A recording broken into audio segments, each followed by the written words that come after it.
Hi guys, today we're going to look at learning to spell. Now, feeling that you can't spell can be a really miserable experience. It can make you feel like you're stupid, that you're not up to scratch with everyone else, that you're rubbish at English and that you're never actually going to be able to write. It's something that really kind of can affect people psychologically, but it really isn't true because being able to spell doesn't actually make you any more intelligent, and you're definitely not alone in this. Many people struggle with spelling. I think what's important to remember is it's not where you are now with your spelling, it's where you're going. What I'm going to give you today is a few spelling strategies you can use.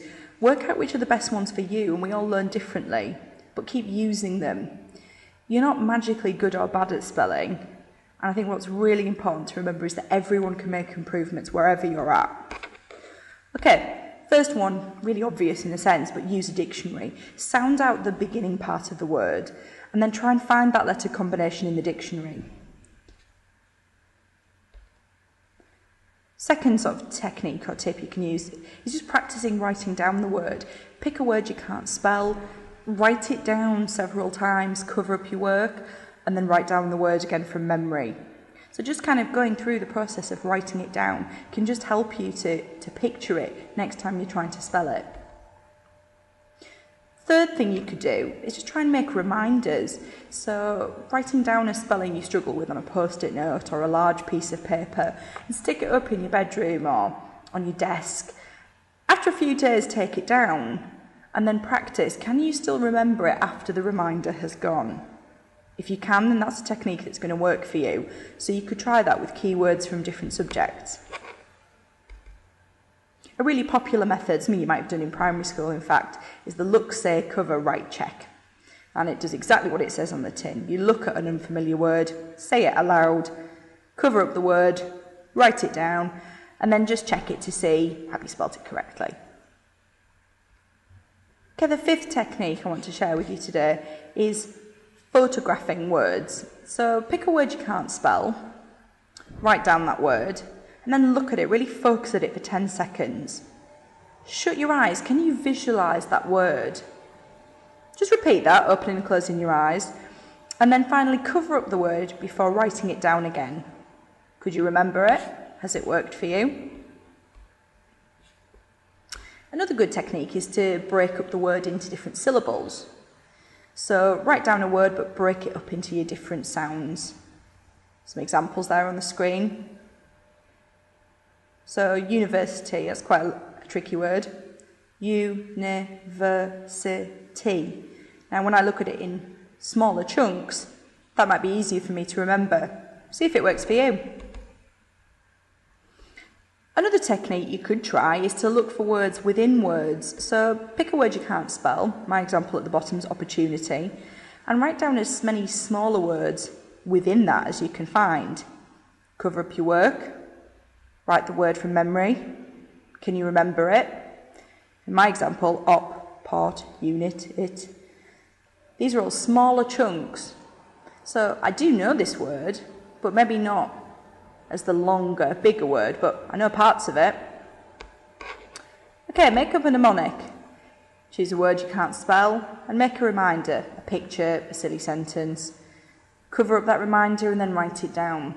So, because big elephants can always upset small elephants. I'm sure that loads of you have done stuff like this before at primary school.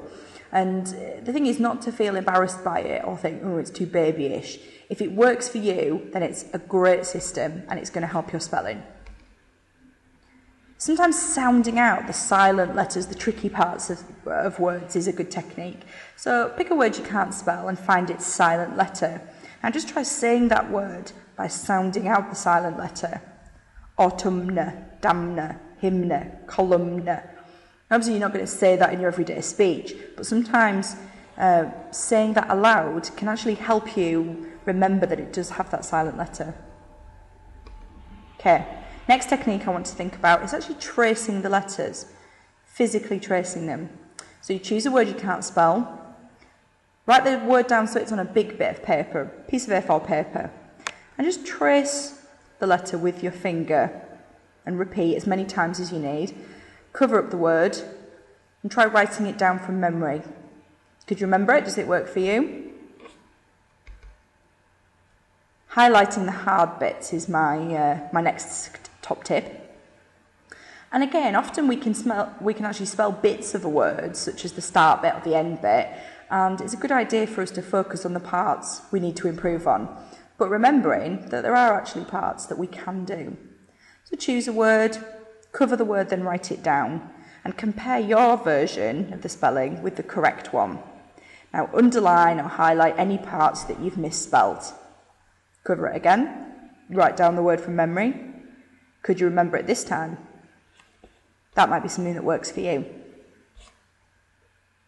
Okay, learning spelling rules. Now this is something that, again, we might have done in primary school and forgotten about it. We view it as, a bit babyish. But there are a number of rules for spelling, and sometimes sort of just going away and learning those can really help us. So, here's this one that I discovered. When a word ends in a double consonant, you don't double the last letter before adding an ing. So, for the examples here, copying, it wouldn't have a double Y, or dusting wouldn't have a double T. Now, there's a website here that I found, and I'm sorry it's not as clear as it could be on the screen, but if you go to that, it has loads and loads of these rules. And just, go away and try and learn those off by heart, really. Okay, 13. Keeping a personal dictionary. So create your own blank dictionary. Some school planners actually have them in, but choose words you can't spell and include them within your dictionary. It's important that you don't just then close it and forget about it, but that you read over it several times, and that you try and cover the word and write it down from memory. But it's about it being personal, because you'll be able to spell many, many words. So it's about just identifying which ones, that you personally struggle with. Okay, my last top tip is to be active. If some of you are quite active physical learners, choose a word you can't spell, but think of an active or physical way to remember that word. So hopping on one foot, trying to remember the word hopping.